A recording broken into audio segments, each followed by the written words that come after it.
The seasonal script for the S&P 500 is changing as we head into Q4. But why should we care, and what should we do with this information? So what we're looking at here is the bonus chart from the weekly S&P 500 chart storm. And what we're seeing there is a seasonal pattern and the S&P 500 year to date there. The typical tendency for stocks, historically speaking, is in Q4 is to rally. But as I previously pointed out, there are many exceptions to the seasonal rules in markets.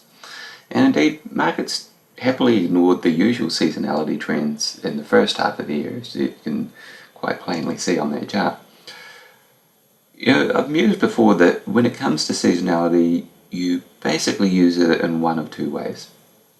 One as a prompt, or sort of prompting information to consider something that you might not have previously considered, or second as sort of like finishing information, as a final element to a strong existing case to help raise conviction and help with timing. In that respect, I would not classify this as a case of the latter. So the macro and the market momentum remains bearish. Valuations have reset for equities, but not quite enough to be cheap. And financial conditions are still tight and tightening. So this is not a bullish setup.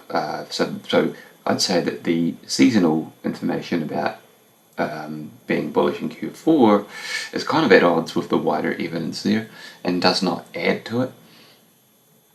And being basically low-grade information, it's not enough to negate that thesis or that broader case either. So that leaves us with the former.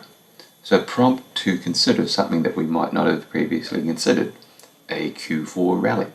To consider that kind of scenario, let's have a look at what we'd have to believe.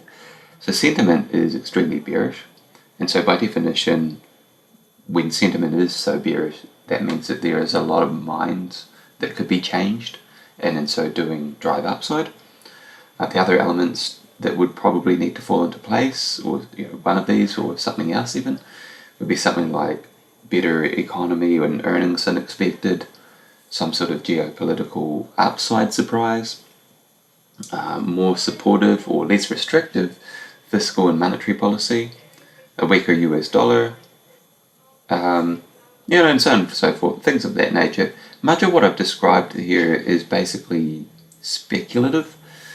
These are things that are not there yet. It relies on hoping for something good to happen and relies on looking for facts that are not there yet. Not the best of strategy, and still broadly speculative. So an interesting scenario, but this chart helped us to consider that. So, but in the end, I would say that this is an interesting chart. It prompts thinking and considering scenarios that are kind of, I think, probably at a certain point out of consensus, with regards to potential Q4 rally, given that the bearish macro, bearish price momentum has kind of reinforced the bearish sentiment. But it is not something that would change the view, at least for me, and at least given what we know at the moment.